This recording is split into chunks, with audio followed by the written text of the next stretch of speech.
Welcome back to the Terminal 1 podcast. If you're joining us for the first time, please do like, comment, subscribe, and share. If you are back again, we welcome you and thank you for coming and joining. Today, my guest is none other than DJ Naida. I will allow her to just introduce herself because I feel like I will not do justice to her accolades, to the woman that she is. Oh my gosh. Ladies and gentlemen, DJ Naida. Woo! I'm joking. Thank you so much for having me, Charlene. Awesome. How are you? I'm great. I'm good. I'm blessed. Life's good. That's great. Yeah. Amazing. Who am I? That's such a difficult question because even I myself, I'm trying to figure myself out, but... Journey of self-discovery. You know what I mean? It's a constant journey. Yeah. People are always learning. You're always learning new things and people True. are always growing. But I'd like to say I'm an artist, I'm a DJ, I'm a producer, I'm a singer, songwriter, I'm a renewable energy enthusiast. I am a lot of things. But yeah, I think basically the main thing is I'm a DJ and I'm an artist. I'm a lover of all things music. And I am... Yeah, I think that should be it. Awesome. Okay, so I'm just gonna hone in and zone in and just try to just grasp what of many things that you said. Okay, you said you're a DJ. Yes, right? I'm a DJ. Let's work with that. Okay. So you're a DJ. What makes a DJ a DJ? Because sometimes I'll go and play music for like my grandparents whenever they're having a little shindig with their friends, and then your friends, she should play at my thing, and then I'll play it there. Does that then make me a DJ? Of course. Really? It does make you a DJ. Really? It's Even if I'm levels. not... There's just levels to the there's stuff. levels You to know what I these mean? things. There's Okay. like ECD, then there's primary, then there's high school, then you have a master's. So maybe you might be like ECD level, and then, yeah. And you're like PhD. Nah, listen, I didn't say it. I didn't say it. But yeah, what makes a DJ a DJ? Like, what do you have to do? What do you have to do? I think you just have to have a really strong passion and love and understanding of music. And also be able to like translate and like take music and create memories and create moments and create like energy and atmosphere. Like I think that's the biggest thing about being a DJ, because anyone can play music, you understand? But I think it comes down to how you do it and the kind of impact that it has on the people that you're doing it for. Yeah, so I think the biggest thing about being a DJ is just being able to move people, and that's one of the main reasons why I actually got into it. I love just being able to connect with people in that way, and just create an atmosphere, make you forget your problems for like a few minutes or an hour. So that's literally one of the things that drive me. Oh, fantastic. So I take it you played in clubs before? Yes. You played in many places, clubs, Castle Lager, Breakfast, big stages, big places. So unfortunately, we do live like in a very unsavory world. As a woman playing in a club, you've got fans. People will be like, Naida wakaipa, well done, let me buy you a bottle, let me buy you a drink, right? Some people do it with good intention, and then you've got people that are just trying to mess with you. How then do you like safeguard yourself, saying, okay, fine, let me take this drink isn't spiked, maybe this drink is spiked. Like, how then do you go about safeguarding yourself? Okay, so first of all, I don't take alcohol. I just have never been an alcohol person. I mean, if you get me on a bad day and if you really like force it on me, I might take a shot or two, but I'm not. Usually I'm drinking a Coke or my Zoe in the club. So that's number one. Number two, usually if I'm accepting drinks, I'll accept it from the barman who I work with and not from the individual. I think the good thing about Zimbabwe is I don't think we have as much issues with like lacing of drinks as maybe in other countries. So it is a good thing. And also I've just been blessed to always have people around me who can always just help like protect me and make sure that everything is in check. Oh, fantastic. So just to jump onto that, since we're talking about women in DJs and everything, what are the challenges that you faced as a woman and just in general as a DJ in a male-dominated space? Because the Zim music industry is quite male-dominated. Yes, power to women. We are coming with it. We are now bit by bit, but it's still quite a male-dominated space. What challenges have you faced and how have you managed to overcome them? Okay, how much time do you have? You know what, like, being a female in this industry, whether you're a DJ or whether you're an artist, is so difficult. But I think it's not just a Zim problem, it's a global problem. It's a global issue. Let me not call it it is a problem, but it's a global issue. a lot of the things that we faced, and when I started out, I think I was the only female DJ who was like doing club and events when I was in the industry. So I had to deal with a lot of people. Like, where do I even start? First of all, like people just think that you're in certain places because of your gender. So you actually have to work 10 times as hard to prove yourself. Yeah. You have to work 10 times harder than the male DJs or the male artists to prove to people that, no, it's not just about my gender. I'm actually really good at what I do. But then what also happens is some of your counterparts might feel a certain way, like, I can't be outplayed by a chick. I can't be whatever. So you will have some people in the same industry who are like working against you deliberately because they cannot be outdone by a woman. Wow. I don't know why it's like that. I don't know why they feel it has to be like that. But I've had a lot of that as well, where I've had people close opportunities for me because they don't want me to upstage them, in quotes. Wow. You know, I've also had to face a lot of like, what is the word that I'm looking for?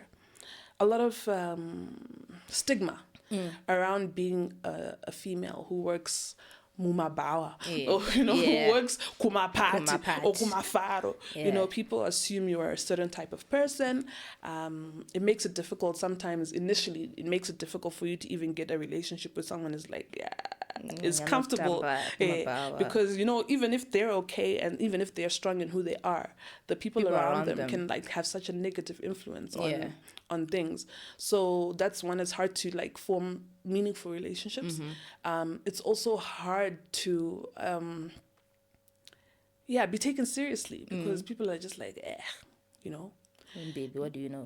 You have a lot of people hitting on you and they're like, they assume or they're entitled to getting what they think they should get because of who you are and what you're doing and where you're doing it. So yeah, that's one of the major things. Also, the other thing is there's really unfair pay when it comes to like men and women. Yeah. It's so much easier for our male counterparts to like get certain amounts or to get into certain places than it is for us. So yeah, it's those are some of the things that I faced, but there's a lot of things, like we could be here all day, but those are like the major ones. Yeah. Tuning to episode 2, we're gonna really deep dive. What's wrong with the industry? Go deeper. No, but that's fantastic. And like with these challenges, how did you manage to overcome them? Or like, would you wake up every day and you're like, oh my God, I have to deal with these people again? But then you'd have a mantra that you'd say to yourself like every morning, say, you know what? I deserve to be in those spaces. I'm that chick. I'm that girl. They can all whatever. You know, like how would you overcome it? Okay, so you really do have to like hype yourself up and like shut out the noise. Yeah, that's one of the things. But 2, if you have people around you or people who speak for you and vouch for you, that's also like something that really helps you to get into certain places. I was blessed when I was coming up. I had a lot of people who believed in me. They believed in the talent. They believed in what I could do. So they literally opened certain doors for me. If I tell you that for my career, I never really had to do a lot of work. And I'm not saying that, like, I'm not boasting about it. I think it's a blessing that my career just flowed because there were like, let's call them destiny helpers. Yeah. There were people along my way who literally just helped me get to the next level and get to the next level and get to the next level. And a lot of the industry then was word of mouth. So once enough people knew who you were and believed in what you were doing, you could get into certain places. It's different now. I think the world has changed now. It's very social media driven. It's very it is. Yeah, but when I started, it was different. And I had a lot of people in my life and my career who definitely helped me get to certain places and stages. Awesome. Well, shout out to you guys. You guys did an amazing job. You guys did an amazing job. And it's really, really nice. A lot of people, most times, I feel like they gatekeep. Yes, I do 100%. Understand gatekeeping. Sometimes you just don't want certain people in your space. But then at the same time as well, you also want to allow other people to come in and just share their perspective, and you get to learn. Yeah. So, you know, like collaboration is really, really important, and you know, just mentioning people's names. Yeah. Like I said, even though like I'm an ECD level DJ. Did I say that? We don't know. Play it back. But like, yeah, if I'm not a DJ, but if I hear someone saying, look, I've got this event coming up, I need a DJ. I can just, you know, go through my phone and say, okay, fine, there's Naida, Tapiwa, Shaku, all these people that I know that are DJs. It apana over, to be honest. Yeah, just mentioning someone's name in a space where, you know, it can help them. Even if you're not going to get like a piece of the pie. it still goes a long way. And I want to add to that. It doesn't. Your light doesn't dim if you light someone else's light. Exactly. You know what I mean? If you light another candle, doesn't mean your candle gets any dimmer. It's gonna go out. Yeah. So I think for me, I believe that there's blessing in blessing people. There's blessing in connecting people, in helping people achieve their best, and like that's something I'm passionate about. Even just not with music, just even my friends. I'm always about trying to build you, trying to help us get to the next level, because it's easier to grow, and it's better to grow as with the people around you and with the community. This whole thing of trying, yes, I mean, it's nice to try and work with people like that are way above your pay grade, but they'll always look at you funny. Not all the time, but then some of them will always look at you funny. But if you guys are on the same level, it builds community, you know, like you're growing together, you guys are learning from each other, and it'll give you more drive and more push. 100%. We're not saying you can't collaborate with like people on the upper echelons, but like, awesome. Okay, cool. So you're part of this year's Music Connects Africa program, which is brought to you by the British Council and the Embassy of Switzerland in Zimbabwe. What would you say has been the most impactful thing from this program? I mean, there have been so many things. I told myself when I applied for it, I was like, Aish, I've been in the industry for so long. Should I be applying for this? I was like, you know what? Why not? And I am so glad I did. I have been in the industry for a while, but Music Connects Africa has taught me so many things that I didn't realize I didn't know. You know, it's helped me network with a few people that I would never have been able to get access to. It's also helped me grow as an artist. It's helped me think outside the box. It's helped me try to re-strategize who I am and what I'm trying to bring to the table. Because sometimes in an industry, sometimes you feel you have to conform to whatever is happening in the industry so you can succeed. So you lose yourself sometimes in that. But I think the program also helped me just be like, you know what? This is who you are. Be who you are. Be proud of who you are, and do you. Yeah. You know, and don't be afraid to be different. Fantastic. You know, so it's been an amazing opportunity, and I'm so thankful to British Council, British Embassy of Switzerland, you guys, K Media, Terminal 1. It's no, they're doing the things. I would want to add, if you're an artist, no matter at what stage, please make sure you apply next year, because Music Connects Africa is the business. It's the one. It's the one, guys. It's the one. Apply. We'll put an open call out. So make sure you follow our socials: Instagram, TikTok, X, LinkedIn, Reddit, YouTube. Jeez. We're everywhere. Okay. But awesome. You mentioned just now that you've been in the industry for a long time, for a while. You've seen trends come and go, right? Because I remember there's a time when Gqom was a thing. Yes. And it was bumping. Babes. Hey, it was bumping. It was bumping. But then, like, nowadays, you rarely hear Gqom getting played in certain places. You actually have to go, or you have to look for a certain DJ on those audition. Okay, fine. This DJ is definitely going to play this. But you're not going to hear it as much as Amapiano. So trends have come and gone. What would you say has really stuck? Whether it's the way people sing, the way people rap, the way people make their music. What would you say has been like, okay, fine, since 2000 and whatnot till now, this is something that I consistently play, or like it's bringing in the back of my head when I'm doing my mixing and mastering, saying, you know what, this track or this BPM. That's a hectic question. That's what I like. I'm trying to even think like, I think the problem with me also, I don't know if it's a problem or it's a good thing, like I also evolve a lot with my music. So what I might have loved 2 or 3 years ago, I might not love anymore right now. Yeah. But I think the one thing that I still play up to now is dancehall. Like dancehall is like, for me, dancehall has evolved also into Afro beats now and stuff like that. You'll see a lot of dancehall inspired Afro beats and stuff like that. So for me, I think dancehall, which is now involved into Afro beats, is one thing that has stuck with me. I think at some point I think people actually thought I was a dancehall DJ at some point. Serious? Yes. I think in the beginning. Oh, in the beginning. It was out here with the dancer. The things, or doing out here with the things. I was literally a dancehall DJ. Did you speak patois at some point? No, it wasn't that deep. Come on. I was just playing the vibes. It was just But I think it also has to do maybe like originality, because like if you go with the trends like we said, they'll come and go. But if you're original, like things will really, really stick. So shout out to you, dancehall people. We love you. All right, okay, some fun questions. Okay. Yes. Okay, now I can loosen up. Let's get into it. What are some of your essentials that you make sure you have when you're going on stage or when you're playing in the club? Before you hit the decks, you're like, I need to make sure I've got this. Whether it's we don't want tech right, that we want those little. I literally, you know what? I'm such a chill, simple person. Like I'm not like I'm not like that. Like the only thing probably is it's nothing. For real. Like as long as I've got my laptop and whatever, like nothing else matters. In the moment for me, like I'm so zoned in. Yeah. I'm so focused on what I'm doing. The only thing that matters is the music and the crowd. Like that's it for me. That's it. Yeah. Wow. Honestly, like I can't be like, no, like no way.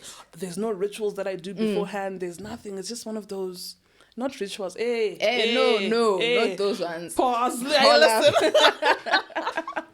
I'm just saying there's nothing that I have to do before. And some people have got like routine that they have to do before and to hype. Nah, I'm just like, I'm zoned in on the music. I'm just like, okay, let's do this. That's all that matters to me. Yeah, that's all that matters to me. Yeah, I know, sure. I'm still ECD level. I think for me, I'd definitely be like, I'm not getting on the stage until I have fun and fresh. Aibo. For sure. Aibo. Fun and fresh. Sponsor your girl. Oh, I see what you did. Yeah. Sponsor her girl. Do the right thing. But yeah, awesome, guys. Please do make sure you follow DJ Naida. Are you dropping anything soon? Yes. Tell us. Dropping an EP soon. Music Connects Africa. Shout out. I'm dropping an EP soon, a very exciting EP with an amazing music video to accompany. Listen, you have. I'm not gonna say anything. Datupedza. Make sure you follow on our socials. DJ Naida, YouTube, Instagram, Facebook. No Reddit. Okay, no Reddit. LinkedIn. Yes. LinkedIn. Yeah, we'll put her handles down here. I don't know where our editing team is gonna put it, but we'll put our handles somewhere. The lower thirds. They'll be there. There could be the lower thirds, but she's PhD level. It's show. Yeah. Awesome, DJ Naida. Thank you so much. Thank you. Wait, one more question. Sure. One more question. So I know a lot of DJs nowadays, right? I don't see DJ Ningi. If your name is whatever, it's your name. So do you prefer to be called DJ Naida or Naida? What's your preference? Whatever's clever. I think in the beginning the only reason I put the DJ there was because I'd been doing music before, so I really wanted to like establish that now I am a DJ. But yeah, I think put the DJ there. Okay. I like the DJ Naida. Okay. It's got a nice ring to it. Awesome. Naida is my middle name. It's actually Danai. So yeah, so whether it's Naida or Danai or DJ Naida, it's cool. Okay, cool. So guys, follow her on everything. She's dropping the EP soon. Obviously we'll give you the scoop. Hey. Once it drops, and when it's about to drop, we'll be sharing and reading and liking and tweeting and TikToking and all those things. So please do make sure you follow Terminal One, like, share, comment, subscribe. Follow DJ Naida at her socials: Instagram, Facebook, LinkedIn, Reddit, TikTok, YouTube. Thank you so much, DJ Naida. Thank you so much for having me. It was fun. It was so much fun. Yeah. So much fun. Awesome. Thank you, guys. Peace.